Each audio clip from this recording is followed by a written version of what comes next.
Selamat malam teman-teman, apa kabar? Semoga kita sehat selalu ya. Selama 3 bulan PSBB ini, banyak sekali yang kita pelajari. Kita sebagai karyawan, sebagai yang di rumah saja, sebagai pengusaha, belajar karena kita tidak tahu situasi ke depan seperti apa. Yang karyawan, work from home, yang ibu-ibu, dia juga bikin camilan-camilan untuk menambah penghasilan. Sementara yang pengusaha, mereka kreatif, mereka berjuang, dia berusaha eksis untuk membayar biaya-biaya di perusahaannya seperti gaji karyawan yang yang lumayan besar ya, yang cost tetap. Tapi malam ini kita nggak akan bahas itu. Saya bersama sahabat saya, Sylvia Linawati Gunawan, saya pengen sekali teman-teman tuh dengar cerita sharingnya Sylvia ini, ya, yang luar biasa, mengenai kenapa dia setelah 27 tahun jadi karyawan, kemudian dia pindah, gitu, membangun suatu bisnis. Jadi dari comfort zone, dia pindah ke bisnis, yang membangun suatu bisnis dari nol. Jadi bagaimana kita dengerin yuk ceritanya. Oh ya, sebagai tambahan, Sylvia ini bekerja di salah satu perusahaan farmasi nasional ya, terbesar di Indonesia. Sil. Halo, halo. Kabar baik, ketemu di sini. Beswo. Lama banget kita work from home.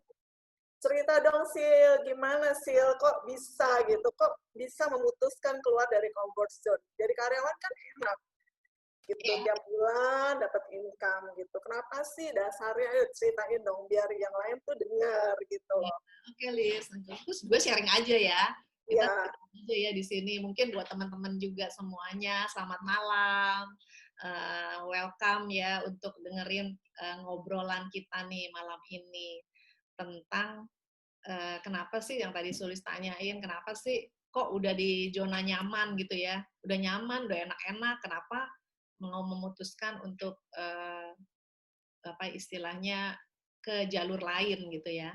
Karena sebetulnya karena intinya itu karena gue tuh pengen punya kebebasan gitu, Liz. Bebas gitu, pengen bebas. Karena sebetulnya kerja kan udah lama banget ya, dari mulai biasalah seperti pada umumnya orang-orang kan kalau misalnya bekerja kan kalau setelah lulus kuliah apa sih umumnya yang ditanya sama keluarga kita, orang tua kita gitu kan, mau kerja di mana gitu ya. Jadi gue begitu lulus gue langsung tuh ngelamar kerjaan tuh, langsung pokoknya kirim CV sebanyak-banyaknya gitu ya. Nah udah gitu setelah itu ya udah waktu berlalu kan, berjalan sampai di usia gue waktu itu 47 loh. Nah 47 kan tuh udah usia yang mendekati, mikir kan Liz, mulai mikir-mikir nanti gue mau pensiun karena kan 55 pensiun ya, gue pensiun gue mau ngapain ya gitu. Terus gue cita Liz, gue punya cita-cita, gue pengen kalau udah pensiun tuh gue masih bisa gini loh, kalau bisa kita jangan minta tapi memberi gitu loh. Jadi gue pengen banget pengen banget tuh kerjanya tuh yang kalau udah pensiun tuh pengen kerja kayak di organisasi yang dunia gitu ya, kayak misalnya di UNICEF tuh cita-cita gue dulu gitu. Jadi pas udah berhenti kerja, gue pengen yang tetap berkarya, tetap menghasilkan uang, tapi ada setengah sosialnya gitu loh. Pengen bantu. Dong, Sil, gimana tuh awalnya bisa begitu? Nah, mulainya gimana? Itu awalnya gini, Liz. Jadi gue waktu kerja itu dikasih peluang gitu loh, dikasih peluang sama temen baik dulu, temen di SMA ya, namanya Tita Maki, yang luar biasa deh pokoknya. Jadi dia itu ngajakin gue sebenarnya bukan ngajakin berbisnis sebetulnya, ngajakin untuk ketemuan untuk melihat satu demo gitu lah sebenarnya ya waktu itu. Nah akhirnya terus gue pikir wah ini bisa bikin gue, karena gue ada nggak beres gitu ya di ada tantangan ya waktu itu ya, tantangan kesehatan lah. Akhirnya gue pikir ya udah deh, gue ikut gitu ya. Nah, tapi gue lihat sisi lain dari produk, bukan hanya dari sisi produknya, tapi ternyata ini bisa merubah hidup gue gitu loh. Akhirnya gue memperdalami lagi. Nah, terus gue belajar, gue menohok gitu ya, waktu dikasih satu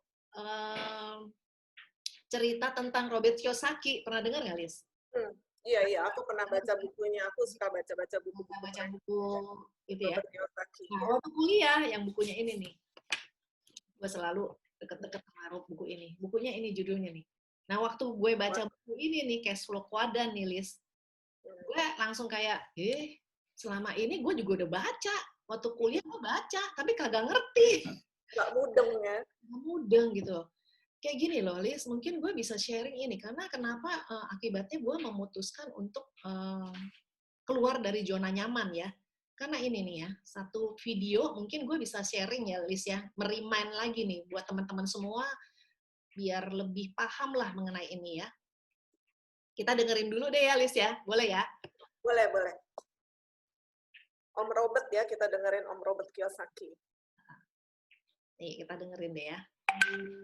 Important diagram my rich dad showed me when I was a little boy was a diagram known as a cash flow quadrant.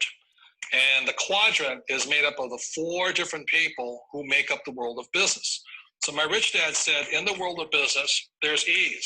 And E's stand for employees. An employee, he says, you can always tell who they are by their core values. And what the employee, whether the president or the janitor of the company, will always say the same words. The words are, I'm looking for a safe, secure job with benefits. That's what makes them an employee, because their core values are security. The other one of the 4 is the S, or the small business owner or the self-employed. And again, their core values will cause them to use the same words, which are, if you want it done right, do it by yourself.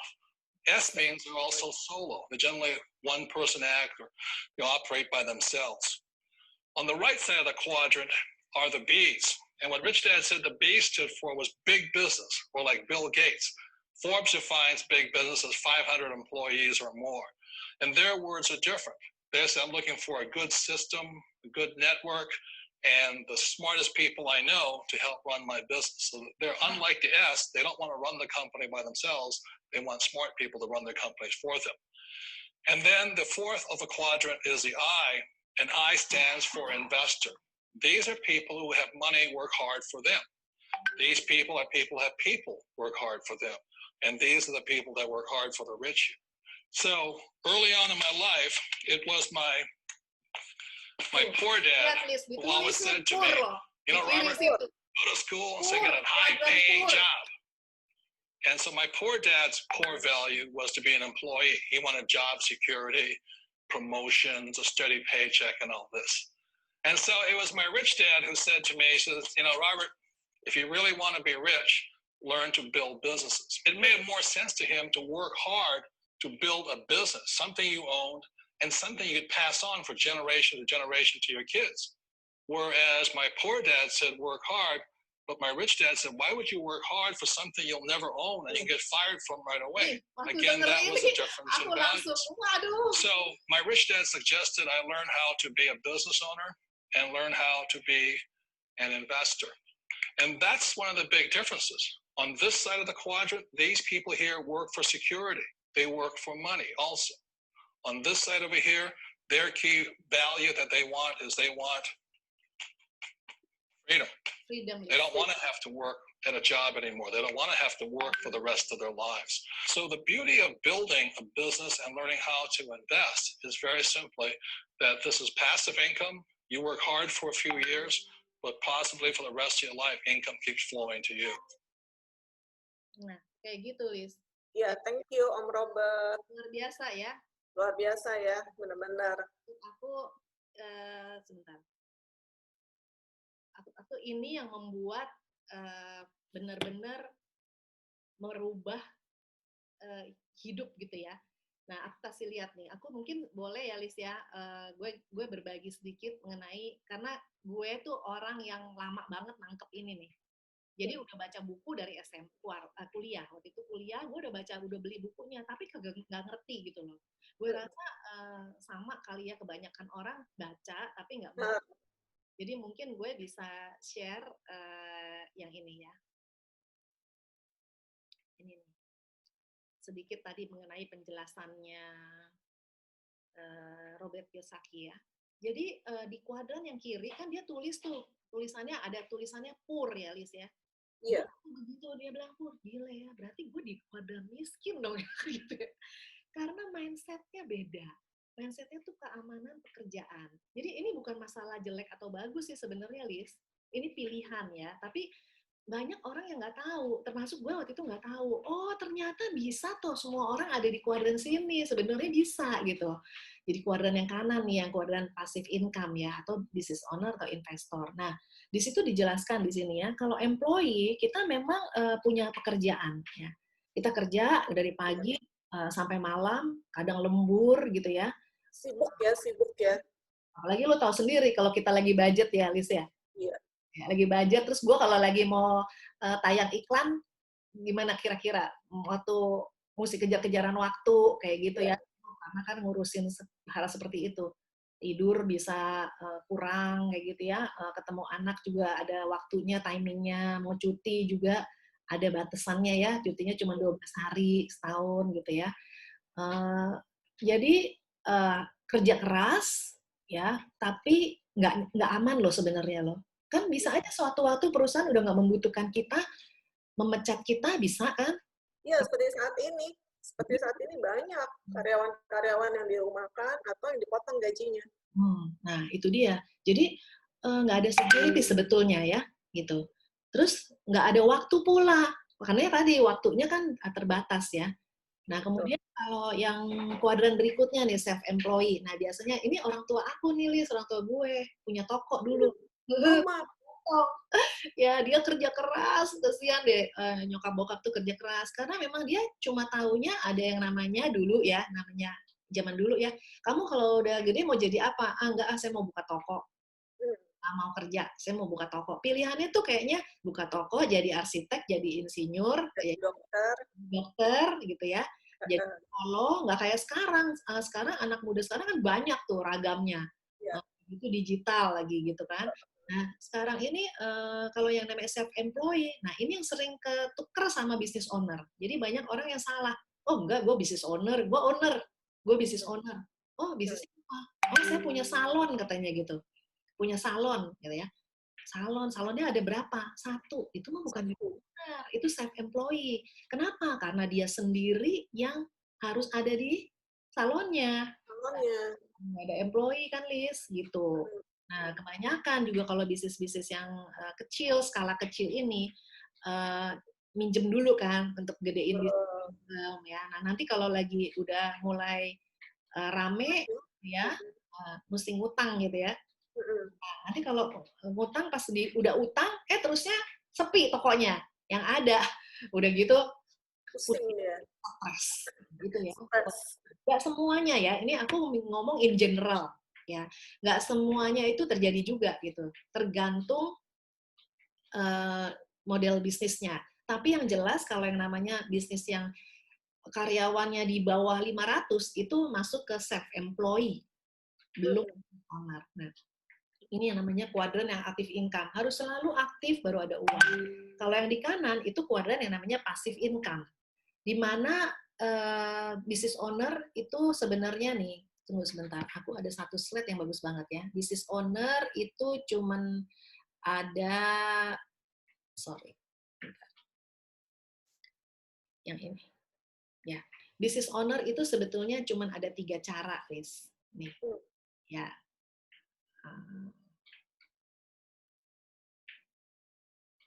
Yang pertama, itu yang di paling kanan, pojok kanan itu bisnis konvensional. Yang kedua franchise, ya. Ini mistype sedikit. Yang ketiga network marketing. Nah, waktu sampai di sini, gue tuh mikir, tau nggak, Lis?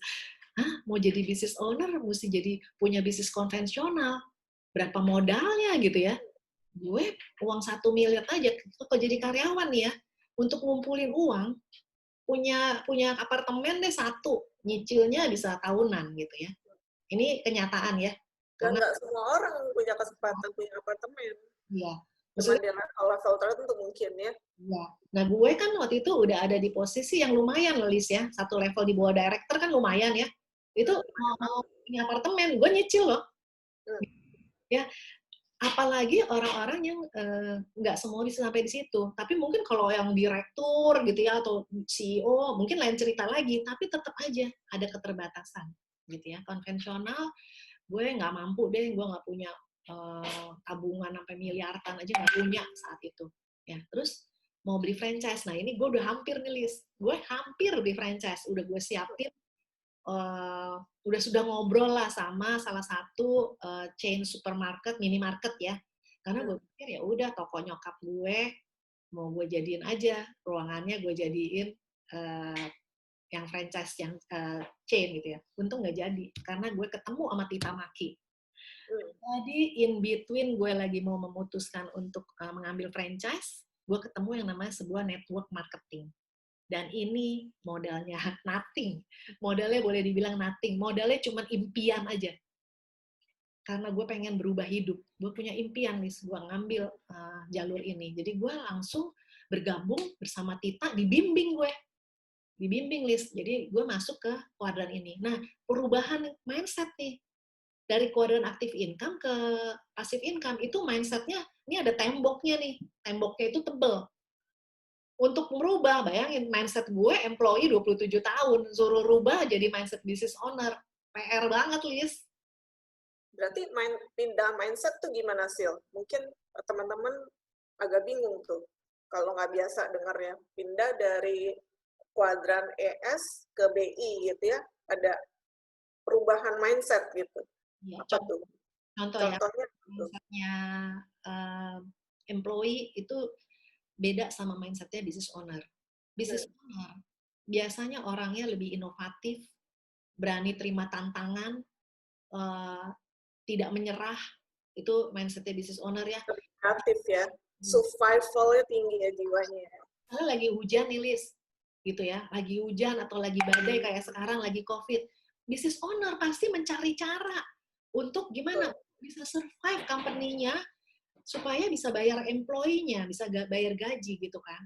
Sementara employee, ya udah gue pasrah, kalau bisa sih di rumah aja gitu. Gue nggak from aja gitu ya.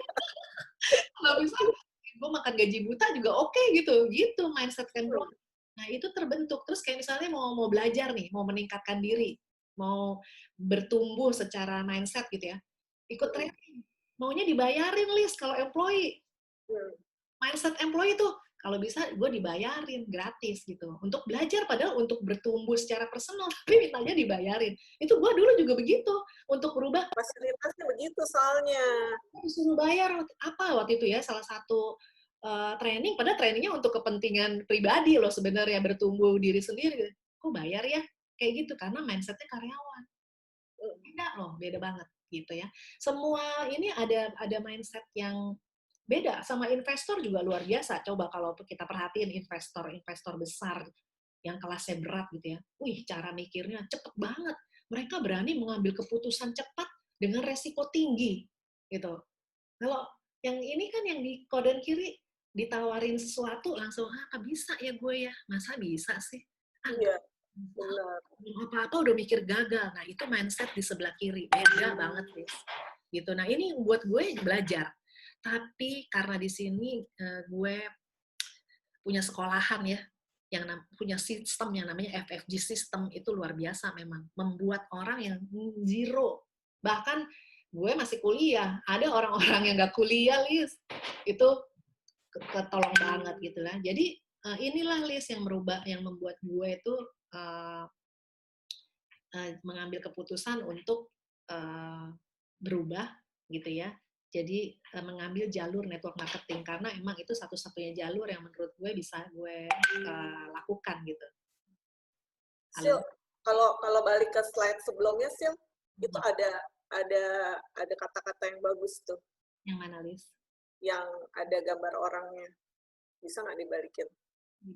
Dibalikin yang mana nih? Itu kan ada active income. Kalau active income itu berapa orang-orang tuh sebenarnya ada di active income, 95% ya. Oh iya, gue cerita aja ya. Iya. Kenapa bisa gitu banyak tuh? Jadi gini, Ya nggak ada. Balik aja deh, nggak apa-apa deh. kita kan gini, bentar. Close aja sih. Ya. Gak apa-apa. Ya, mana sih? Close aja. Nah, kita kan gini, Lis. Kebanyakan kan seperti tadi ya, rata-rata orang nggak mengerti mengenai adanya 4 kuadran ini. Biasanya mereka langsung mencari pekerjaan. Akibatnya apa? 95% itu ada di kuadran kiri. Di kuadran yang namanya active income. Karena semua berlomba-lomba cari pekerjaan. Coba dia perhatiin kalau kita waktu gue dulu belum mengerti ini, gue juga bilang ke anak gue gini, ntar kalau udah gede mau kerja di mana gitu. Gitu. Nyokap ya, lu mau kerja di mana? Kerja di mana? Identik dengan kirim CV. Nah, sekarang gue udah mengerti anak gue mau berkarya apa, mau bisnis apa. Pertanyaan gue, supaya gue ngarahin ke kuadran yang sebelah kanan gitu. Tapi ada teman gue ngomong gini loh, masa semuanya orang ada di situ? No, memang kalau ada di situ semua orang udah makmur. Makanya kenapa hanya segelintir orang, karena yang tahu juga segelintir orang, yang berani memutuskan juga segelintir orang. Gitu. Jadi kayak begitu, Lis. Jadi sedangkan di kuadran passive income itu di dunia ini kurang lebih 3% aja gitu. 3% aja. Passive income tuh maksudnya apa tuh, Sil? Passive income sebelumnya ini benar nggak ininya apa live-nya kayaknya putih aja tuh kok. Ini udah benar ya? Bentar ya. Gitu ya. Di close aja screen-nya. Stop share. Di bagian atas itu ada stop share. Nah, ya oke. Nah, sorry ya teman-teman ya. Gangguan bukan pada mata Anda, tapi pada Facebook. Maaf ya. Jadi passive income tuh kayak gimana tuh, Sil? Kan banyak tuh orang ya, kalau aku suka diajakin bisnis, bisnis nih aja gitu. Nanti bisa dapat passive income loh gitu. Iya, sering banget tuh. Banyak banget gitu. Gue pernah dijelasin juga gini, ayo Mbak Silvi ikutan Mbak, kan lumayan Mbak passive income. Maksudnya gimana? Nanti kalau Mbak misalnya jual berapa, terus Mbak dapat bonus Mbak, kan lumayan Mbak passive income. Dalam hati aku, passive income dari mana? Nah, ini salah kaprah. Passive income itu terjadi kalau kita gini nih, Lis, kita misalnya diam 1 tahun. 1 tahun nggak ngapa-ngapain ya, cuma di rumah aja kayak sekarang nih, COVID 3 bulan. Jalan-jalan. Iya, COVID 3 bulan nggak ngapa-ngapain, tapi penghasilannya datang terus, bahkan makin banyak. Nah, itu passive income. Ya, contohnya misalnya kita punya apartemen 1, gitu ya, misalnya nih. Itu passive income nggak? Mungkin passive income disewain dapat, tapi sebenarnya bukan itu. Justru jadi aset yang menghasilkan aset, gitu ya, itu baru istilahnya bisa passive income. Gitu. Bisa dikatakan passive income, bukan uang kecil-kecil receh-receh itu, bukan. Berarti penting ya punya passive income ya. Banget loh, Lies. Dulu gue tuh nggak nyadar, tau nggak? Setiap kali gajian gitu ya. Kan ini common ya. Gajian pas tanggal 8, pas mulai disebar-sebarin, cicil ini, cicil itu. Kayaknya ini bukan suatu rahasia, tapi rahasia umum gitu ya. Kita semua ya. Nah, sebenarnya gue juga prihatin sih, Liz, sama gaya anak muda yang karyawan ya. Lihat deh, gaji 5 juta, setiap minggu ke kafe. Sekali 50.000, 100.000. Ya, karena orang tuanya mungkin berkecukupan, tapi mindset-nya apa? Nah, itu. Jadi, kadang-kadang nih, kemarin kan kita ada satu sesi ya bagus banget ya. Mungkin teman-teman kalau bisa nanti masuk deh. Nanti tanya ke teman-teman yang ngasih link ini atau yang ada di sini ya, bisa tanya ke kita. Kemarin tuh ada satu pelajaran bagus banget dari Bu Floren Kasih ya. Dia memberikan pengetahuan mengenai financial literasi. Melek finansial. Nah, sebenarnya itu melek finansial itu harusnya diajarin waktu kita tuh udah SMA lah. Jadi ngerti cara manage uang. Nah, yang gue suka tulis, gue di sini juga diajarin loh. Cara manage uang aja diajarin gitu loh. Undi-undinya masuk kemana, sehingga pada saat kita nggak capek kerja terus cari uang gitu. Iya, gitu. Jadi kita bisa dari B, kita bisa loncat ke I ya. Ya. Bisa bergeser ke I gitu kan. Karena umumnya orang-orang yang ada di I adalah orang-orang yang ada di B. Sekarang kalau misalnya orang ada di E dan S, bisa nggak sih pindah ke I? Mau invest apa lah orang kalau udah gajian duit. Yang ada pinjem sana, pinjem sini gitu ya. Itu common lah. Nanti belum pakai kartu kredit. Ini juga kebiasaan yang jelek banget yang aku dulu begitu pakainya, tapi belajar juga di sini. Jadi untuk bijak gitu ya menggunakan secara financial. Iya. Terus gimana sih kalau misalnya caranya kita tuh bisa punya passive income gitu seperti Sylvie gitu, mungkin bisa sharing ke teman-teman nih, kan pasti pengen punya passive income yang nggak sekedar passive income gitu ya, yang bukan cring tapi gedebuk ya, maunya kan begitu kan. Iya. Gimana tuh caranya? Gini, kalau mau passive income kan ada beberapa cara ya, misalnya nabung ya, dari dulu nabung, terus dikumpulin, bener-bener disiplin nih, setiap bulan, mungkin dalam waktu 30 tahun bisa jadi 1 miliar. Nah, itu misalnya dia invest sesuatu yang bisa menghasilkan uang lagi. Kalau orang bisnis tuh ngomongnya gini, it takes money to create money, gitu. Nah, jadi bisa, boleh dengan cara itu. Cara kedua, mungkin ada orang yang pikirannya asuransi, gue asurin aja nih segede-gedenya. Pertanggungannya yang kalau terjadi apa-apa, kalau gue sakit, dapat uang kalau langsung banyak. Nah, uangnya itu bisa dipakai. Ada yang pemikirannya begitu loh. Ya, kalau gue sih, kalau bisa jangan sakit sampai kita dipanggil. Ada orang yang mindsetnya sakit nanti enak, ada yang bayarin gitu kan. Kok mindsetnya begitu gitu, beda banget. Mindsetnya sakit ya. Sakit gitu. Jangan sakit dong.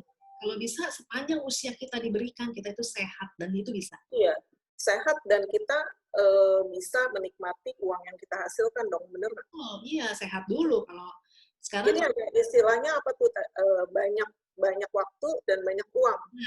Nah, kan banyak tuh, Liz. Gue dulu nggak ngerti tentang ini. Banyak orang yang keempat nih, Liz. Itunya ya, kelompoknya gitu ya. Ada orang yang banyak waktu, nggak ada uang. Banyak nggak? Banyak. Kita lihat orang di jalan, mungkin cuma main gitar, bengang-bengong, seharian tidur. Padahal ngapain tidur terus ya? Suatu saat kita tidur selamanya gitu ya. Kan hidup cuma satu kali gitu ya. Nah, itu banyak banget loh. Karena mereka nggak tahu, mereka nggak ngerti sebenarnya. Mana mengerti mereka ada yang namanya kuadran itu di sebelah kiri kanan, nggak ngerti gitu ya. Nah, terus ada orang yang juga ini nih, Liz. Waktunya nggak ada, uangnya banyak. Ya, uangnya banyak banget. Waktunya nggak ada, uangnya banyak. Sampai dia baru sadar, begitu dia disadarkan, loh, waktunya udah lewat. Karena duitnya banyak. Dia sampai saking ngumpulin duit, tapi dia nggak spending gitu. Nggak enjoy juga dong. Ya, nggak enjoy. Nggak ada waktu soalnya, Liz. Iya. Yang parah lagi, udah nggak ada waktu, nggak ada uang. Banyak kan? Sibuk dari pagi sampai malam, lembur lagi dari pagi sampai malam, tapi kalau diajak jalan-jalan ke Amerika, aduh enggak deh, jangan deh, Singapura aja katanya gitu. Dan begitu mau ke Singapura, ntar aja deh, anak gue mau sekolah. Gitu kan? Atau enggak tanggal 15 sama tanggal 20 udah pusing. Ya, gitu. Ya. Kan dia pinjam, gali lubang, tutup lubang. Kadang-kadang gini, Liz, kadang-kadang tuh pakai dalih apa? Janganlah, jalan-jalan belakangan lah, paling penting pendidikan gitu. Bukan apa? Karena keterbatasan pundi tadi. Gitu. Nah, jadi ada yang kayak gitu. Tapi ada, lihat deh, ada orang-orang yang udah uangnya banyak, waktunya banyak. Banyak waktu, banyak uang. Siapa sih? Iya, gitu. Nikmat. Saya juga mau itu. Oh, yang itu. Mau gitu. Justru gue di sini belajar untuk seperti itu. Jadi punya freedom ya. Karena gini, sekarang kalau punya uang banyak, orang bilang, gue suka freedom, tapi nggak ada waktu. Apakah dia punya freedom? Nggak ada orang waktunya, nggak ada mau spend uang aja nggak bisa gitu loh, karena nggak ada waktu. Penting banget ya. Jadi harus ada waktu gitu loh, dan ada uang. Baru yang namanya hidup itu istilahnya make the most of it gitu. Lebih berarti ya, lebih berarti atau mempunyai value gitu kan. Iya gitu, Liz. Iya kan? Jadi kalau cuma dinikmatin sendiri, terus kita juga nggak, ya cuek lah, bodo amat lah, ngeliat orang lainnya selalu sendiri, gitu kan. Ada kan orang-orang yang begitu kan, yang penting gue selamat, Iya. gitu kan. Ada yang seperti Gue itu. suka juga tuh, Liz. Kalau di sini dia namanya network marketing ya, kita kaya rame-rame, berhasil rame-rame. Dan nggak ada kata gagal, nggak ada kata bangkrut. Yang ada orang nyerah aja. Tapi tidak ada yang namanya gagal atau bangkrut, tidak ada. Nah, yang gue suka gitu. Karena sebenarnya gue, kata orang, lu bisa nih, kalau misalnya lu mau jual ini, A, B, C, bisa. Tapi kayak sendirian. Iya. Gue nggak mau. Gue pengen yang bisa bangun diri, bangun orang lain, jadi nolong diri sendiri dan nolong orang lain. Nah, itu jawabannya hanya di network marketing. Jadi Ya, kalau di corporate kan yang namanya CEO cuma satu ya. iya, nggak ada. Kalau Kan mau nggak mungkin ganti, dong, nggak ikut mungkin, dulu dari nggak situ. Gitu. ya nggak mungkin dong dia kalau misalnya CEO, terus kan dia ada direktur-direkturnya gitu ya. Iya, Mudah-mudahan ya ada CEO yang dengar gitu kan. CEO atau ada direkturnya 4. Nggak mungkin dong dia ngajarin direktur ini how to be a good CEO gitu kan. Dia bisa ketendang atau dia kehilangan direktur itu cabut keluar kan. Betul pasti. nggak? Ya, itu Ya kan? betul. Ya salah satu kalau misalnya dia tetap mau stay di situ, CEO dia create spot baru gitu ya, spot baru ya wakil CEO lah atau wakil dirut gitu kan, Ya. untuk maintain si direkturnya gitu. Benar. Benar nggak? Kayak misalnya gue dulu waktu misalnya pengen naik jabatan, gue lihat di atas gue ada si A, si B, si C, dan kayaknya potensi semua gitu ya. Jadi berarti gue mesti ngalahin yang lain dong. Betul, karena cuma satu kan posnya kan. Posisinya gitu. Iya. Nah, gue termasuk perjalanannya panjang, Lis, Hmm. karir gitu ya di dunia di kuadran itu termasuk panjang gitu loh. Makanya akhirnya, nah itu caranya ya untuk bisa punya usaha sendiri, pilihannya itu. Terus pilihan lagi jadi pedagang kecil. Kuadrannya baru pindah ke S, move tuh ke kuadran S gitu ya. Tapi orang-orang, gue salut juga sih orang-orang yang berani berpindah ke kuadran S tuh. Biasanya orang-orang ini adalah orang-orang yang fighter, tapi suka nggak tahu caranya.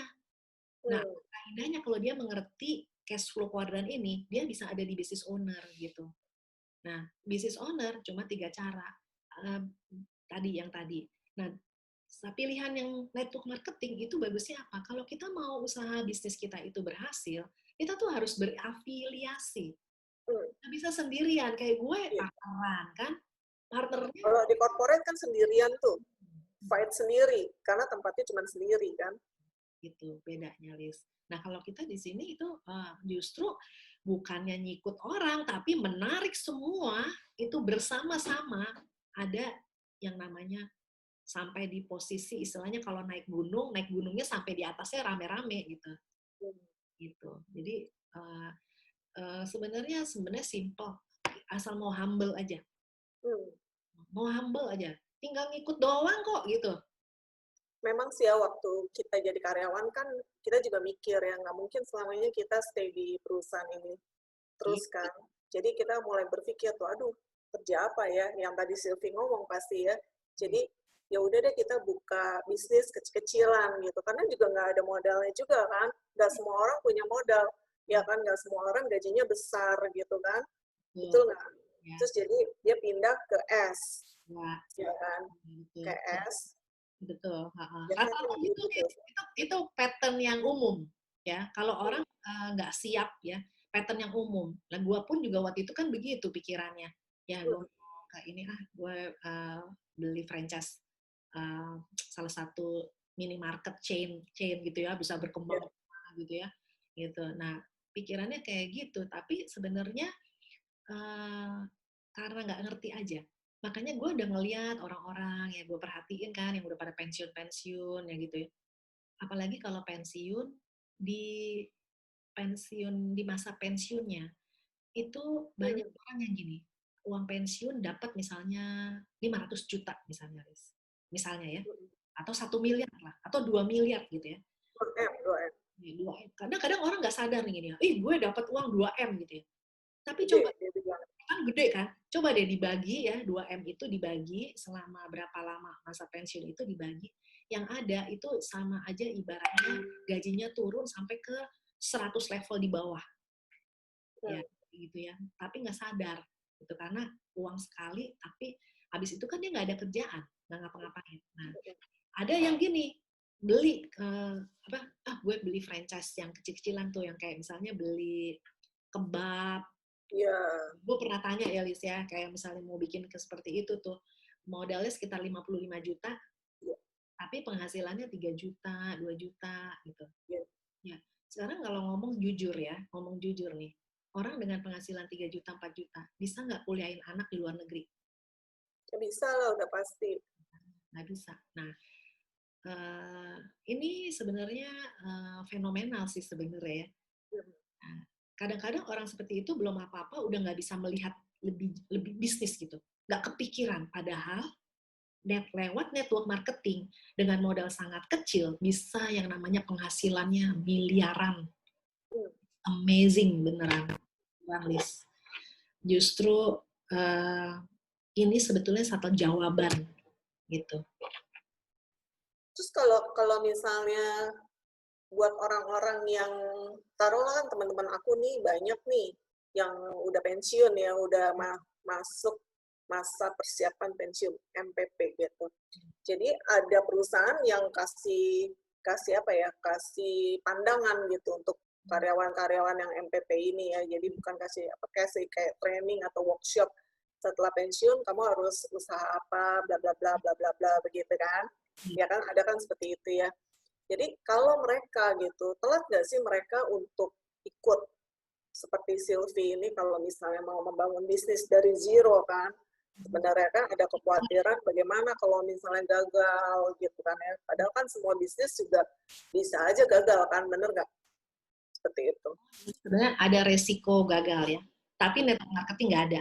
Kalau terus aja istilahnya terus bergandengan dengan partnernya secara kuat gitu ya, itu nggak ada kata gagal.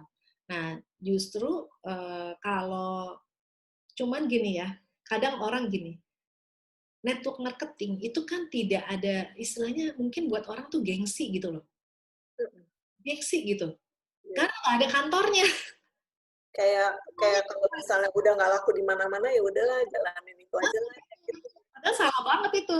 Padahal justru istilahnya gini, kalau yang namanya yang kecil-kecilan tadi gitu ya, boleh nggak? Boleh, nggak apa-apa. Tapi lihat, kadang gini ya, orang tuh dihadapkan dengan peluang, tapi ada orang yang setiap ngelihat peluang nggak bisa lihat gitu. Peluangnya di depan mata, tapi dia nggak bisa lihat peluangnya. Nah, untuk supaya bisa lihat, sebenarnya kita punya checklistnya. Ya, checklistnya. Apakah bisnisnya global? Apakah bisnisnya ini punya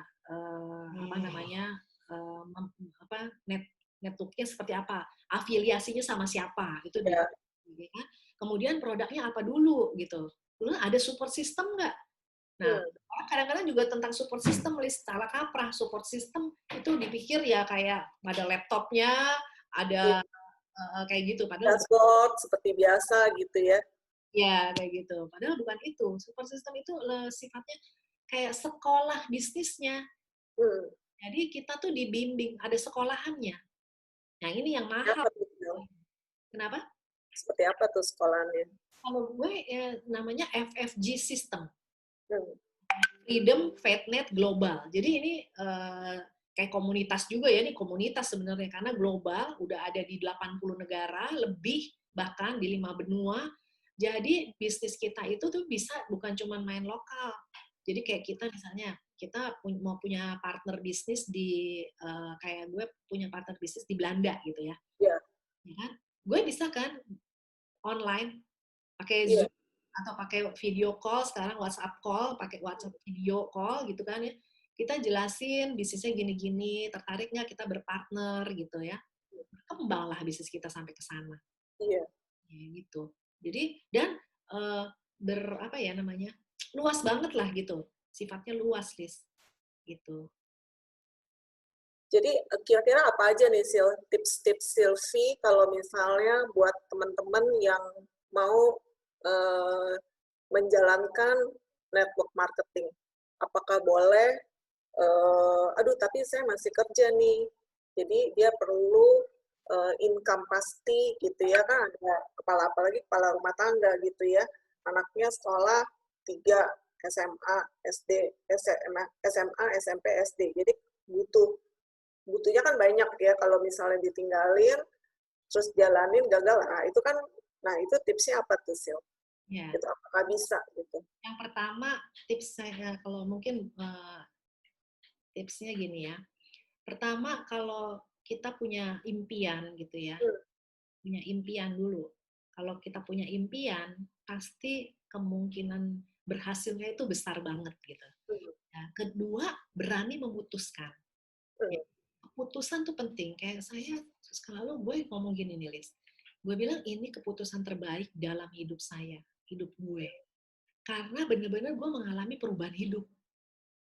Benar-benar mengalami perubahan hidup. Yang dulunya tidak ada freedom ya.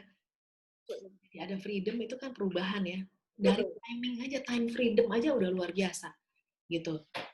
Jadi sehingga kayak misalnya dulu gue inget Liz, misalnya nih ya kalau lagi kerja ya, tanda tangan aja kan kita diuberin kan. Iya. Zaman dulu tuh belum ada yang tanda tangan langsung pakai online istilahnya ya, digital. Dulu kan mesti fisik, kita harus basah. Iya. Apa istilahnya? Tanda tangan basah. Tanda tangan basah gitu ya. Iya, mesti tanda tangan sendiri. Kalau lagi cuti, ada di mana? Kan gitu kan, kita buru-buru, nggak ada freedom lah. Dan itu memang wajar gitu ya, karena kan kita dibayar gitu kan. Iya. Kalau bisa nggak cuti ya. Gitu. Kalau bisa kerja 36 jam, 36 jam. Iya. Jadi sebenarnya kalau ngomong jujur lagi nih, kalau mau ngomong jujur, sebenarnya pada saat kita bekerja di kuadran E, itu menggantikan waktu dan tenaga dengan uang. Ya, gue waktu digituin, waktu awal gue pertama nih, Liz, digituin, menggantikan waktu, enak aja loh. Gue nggak terima loh. Tapi begitu gue masuk ke dalam, oh iya bener aja ya, iya bener juga. Karena kan gue harus terima. Gue cuma punya waktu. Terus gue kerja, dibayar pakai duit, pulang. Gitu ibaratnya kan ya. Terus mikirin lagi, mesti gimana strateginya gini-gini. Tapi at the end, yang tadi Robert bilang, itu menohok gue, Liz. Dia bilang, why you work so hard for something we'll never own. Ya, itu tuh. Gue langsung, iya ya, gue kerja mati-matian, gue nggak bisa own. Ya emang nggak bisa. Orang karyawan udah dibayar. Ya terima lah, gitu kan istilahnya. Kayak gitu, Liz. Liz?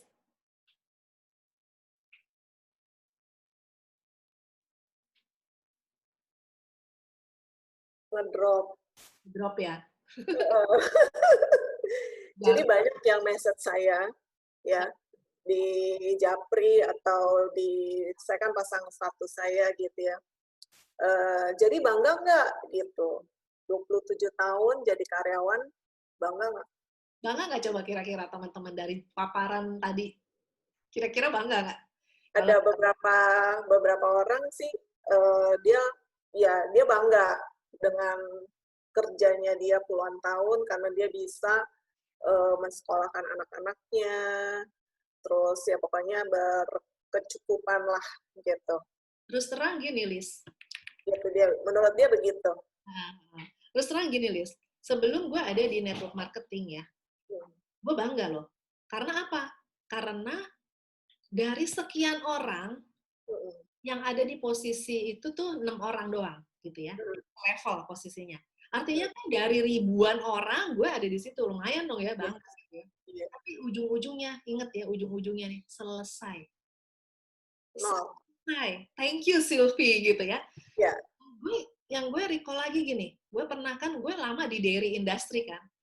gue di dairy industry kan total 27 tahun tuh di dairy industry. Sebenarnya ada beberapa tahun yang melenceng sedikit ke industri snack. Jadi total bekerja pokoknya 27, 25 sekian tahun itu di dairy.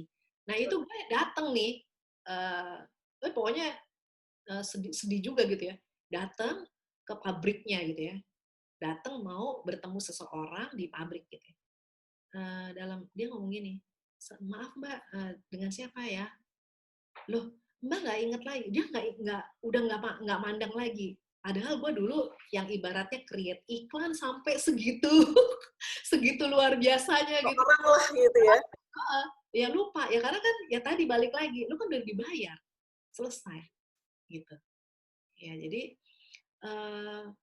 gue bersyukur aja, tapi lebih bangga gue ada di sini di network marketing. Jadi intinya kalau misalnya Sylvie 27 tahun jadi karyawan, terus ketemu network marketing, bangga di network marketing, sebaiknya kita dari muda dong. Gini. Mungkin pertanyaannya gini, nyesel nggak Sil tahu network marketing setelah 24 tahun apa? 24 tahun apa 20? Berarti gue 20 tahun. 20 tahun? Jadi kerja, gue baru ketemu network marketing. Kerja, terus ketemu network marketing, sempat kerja itu beriringan sama network marketing, Liz. Iya. Jadi gue ngejalanin bisnisnya malam-malam, pagi sampai sore kerja, malam-malam gue jalanin bisnis. Berarti harusnya jangan nunggu 20 tahun dong. Dari sekarang anak-anak muda jalanin aja. Jangan, nah udah sekarang lebih kreatif juga. Mereka cuman kadang-kadang gini, kreatif tapi tadi ada di kuadrannya S. Iya. Ngerti, harus ada di kuadran B nih, Liz. Nggak apa-apa kalau misalnya mereka mau kuadran B, mereka mau membuka franchise. Misalnya contoh lah, mereka sekarang misalnya punya restoran kecil, tapi dia punya cita-cita franchise-nya mau sampai seluruh dunia. Nah itu bisa jadi di kuadran B, business owner ya kan. Boleh aja kalau mau pakai cara itu. Tapi balik lagi tadi, cuma ada 3 cara. Ini bukan kita loh yang ngomong 3 cara itu, ngomong seorang pakar Robert Kiyosaki. Robert yang ngomongnya. Iya, kalau kayak gue, ya network marketing nggak ini ya. Makanya sekarang kan kalau dibilang di dalam masa COVID gini, itu banyak orang-orang yang kehilangan pekerjaan, mulai mencari-cari kerja. Dalam hati, ya ampun, wong simple banget tuh nggak? Hanya perlu humble. Gengsinya dibuang dulu lah. Gengsinya tuh buang dulu gengsinya. Sekarang gini, anak gue nih Liz, waktu gue ini, terus dia bilang, mama nggak malu, mah. Loh, apa yang mama malu? Emang mama mati ada judulnya, mantan Business Unit Head Nutrition for Women. Emang ada gitu? Emang ada judulnya meninggal mantan direktur, mantan CEO, ada judulnya emang di nisannya itu loh, ada nggak judulnya? Kenapa mesti malu gitu loh? Justru semakin gue dalemin, justru semakin gue bener-bener bangga terhadap gini loh. Kita membelikan value hidup bukan hanya uang loh. Karena di sini bukan soal uang doang. Dari berbagai aspek kehidupan kita dibenerin, Liz. Gitu. Jadi sebenarnya jangan menunggu ya. Ya tapi ini semua indah pada waktunya ya. Tapi kalau udah tahu, terus nggak ini ya, udah tahu ya. Ibaratnya gini, gimana sih kalau udah tahu ya? Udah tahu ini lewat sini akan lebih cepat. Kenapa mau lewat sini yang lama, muter-muter dulu gitu. Ya kan? Jadi misalnya ini ada jalan nih, satu jalannya jalan tikus, muter, nyampe ke sana. Tapi jalan ini tuh jalan yang lancar, yang udah ada, yang gandeng. Kayak naik gunung nih, Liz. Ibaratnya kalau naik gunung, kan kita naik gunung ya kita nggak ngelihat kan apa yang di atas ya. Iya. Nah, di atas kan udah ngelihat. Broden di bawahnya gimana, dia udah ngeliat. Iya. Atas ini kita lagi mau digandeng ke atas. Nurut aja, ikut aja, nanti ikut sampai di atas tuh. Dan indah luar biasa. Atau sebaliknya, mau nyelam nih, jangan kecipuk berenang di atas, nggak lihat apa-apa. Dalam sampai nyelam sampai ke bawah, ikannya indah-indah. Jadi ibaratnya jangan snorkeling ya, diving ya. Gitu. Jangan ngintip-ngintip doang, belum apa-apa, ngintip-ngintip, aduh dingin nih, aduh apa, kan kalau kita mau diving kan gitu kan, aduh ntar gue tenggelam nggak nih ya, gue bisa nggak nih, ntar gue digigit hiu nggak, ada punya ketakutan gitu. Nah itu hilangin semuanya, nyelam sampai dalam gitu. baru deh kelihatan, mulai makin indah, makin indah, makin indah. Gitu sih, Liz, sebenarnya. Jadi kalau 27 tahun, entah berapa puluh tahun kerja sebagai karyawan, kalau melihat bisnis ini pasti lebih indah, lebih bersyukur gitu ya. Tinggal ya. open heart, open mind, open heart. Gue nggak mendiskreditkan orang yang jadi karyawan ya, Liz. Boleh aja, itu pilihan gitu ya. Yang jelek tuh kalau nggak ngapa-ngapain, anggur. Pengangguran, nah itu jelek. Iya. Better jadi karyawan daripada do nothing gitu loh. Tapi ingat, itu kuadran yang, nah tadi, jadi harus dipelajari nih. Itu kuadran yang tidak aman. Bukan nyaman, kuadran yang nyaman, tiap bulan dapat gaji, nyaman kan? Iya. Nyaman. Tapi sebenarnya kuadran yang sangat tidak aman. Nah, jadi balik lagi pilihan sih gitu. Tapi mau yang nyaman apa yang mau freedom gitu ya. Ya. Kalau bisa ini kan nyaman. Kalau bisa freedom, udah time freedom, money freedom ya semuanya. Jadi ini loh, mainnya ini peace kayak gue gini ya. Misalnya COVID nih ya. Lah gue tenang lah, emang kita biasa juga bisnisnya dari rumah, online, nggak mesti keluar-keluar, nggak mesti ketemu orang, ketemunya begini aja gitu. Ngobrol begini gitu ya. Mau demo produk, demonya begini, tinggal kasih lihat. Ya kan? Betul. Diri sendiri. Diri sendiri. Karena gini bidangnya kesehatan, siapa sih orang yang nggak mau sehat ya, Liz? Buktinya 6 tahun hidup tanpa obat. Nggak, maksudnya itu amazing banget gitu. Jadi sebenarnya tinggal buka hati, buka pikiran, memutuskan, melangkah. Dan humble ya, yang penting itu ya. Humble. Soalnya kalau kitanya nggak humble, udah ketutup semua, udah keblok. Ngeblok, Liz. Gue waktu awal-awal juga gue belum humble, Liz. Ya gimana mau langsung humble ya, gila. Gue jabatan segitu, dari sekian banyak orang gue ada di situ kan, kalau apa-apa dikit tuh, gue udah tahu lah. Gue tahu lah itu. IQA-nya gede banget, sok tahu. Kagak tahu apa-apa tentang industri network marketing, tapi sok tahu. Ada yang belum apa-apa. Itu kan yang enak yang ini, yang enak yang itu. Ngapain, Mbak? Nggak ngerti. Mereka nggak ngerti. Jadi jangan ngomong kalau nggak ngerti. Ketemu orang yang nggak ngerti, terus kita dengerin orang yang nggak ngerti. Ya ikutan yang nggak ngerti dong kita. Jadi kalau kita mau ngerti, ikut orang yang udah ngerti. Kan udah jelas. Kalau guru kita nih, Pak Onggi Yanata, udah jelas dia ada di mana. Sosok yang, Pak Onggi Yanata itu sosok yang dari zero. Dia menciptakan sistem yang begitu proven ya, terbukti, Liz. Nah, jadi ngapain lagi susah-susah kita ciptain sistem. Kadang-kadang gue suka ketemu orang yang gini, yang memang orangnya mungkin mau kreatif gitu ya. Gue bisa lah, ini gue bisa ikutin lah. Kalau gue ngapain ngikutin? Lah udah ada orang yang ciptain, tinggal dipakai gitu ya. Ada orang yang ciptain, tinggal diikutin gitu ya. Gitu. Jadi tergantung orangnya ya. Tergantung orangnya, Liz. Bagaimana cara dia melihat. Ya, bagaimana cara itu penting. Sil, ini waktunya udah mau habis. Ya, lo nggak terasa loh, udah mau habis ya, udah hampir 1 jam. Nanti kita bikin sesi yang lebih menjurus. Jadi seperti apa sih bisnisnya, network marketing gitu ya, seperti itu ya. Boleh. Jadi kalau saya bisa simpulkan dari kuadran ESDI itu, kita pindah ke B ya. Pindah ke B baru ke I. Begitu ya. Atau berbeda B dan I. B dan I. Gitu.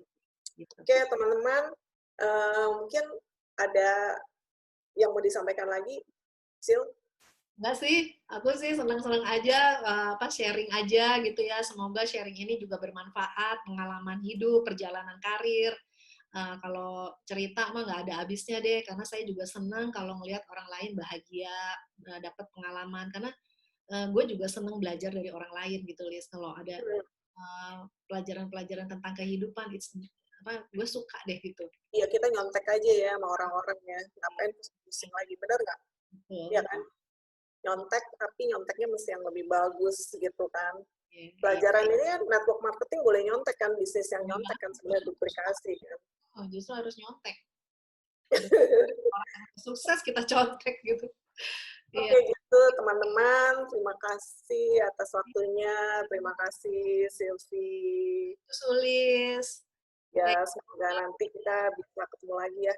Sampai ketemu lagi di series yang lain. Ya, mungkin akan sharing yang lain yang bermanfaat juga. Atau kalau misalnya teman-teman pengen ada request gitu ya, mau sharing apa lagi gitu, atau pengen diskusi apa lagi, monggo lo welcome gitu. Atau kalau pengen tahu lebih detail seperti apa, nggak usah tunggu sesi kita yang lain, langsung aja japri saya juga nggak apa-apa kok. Ya, betul.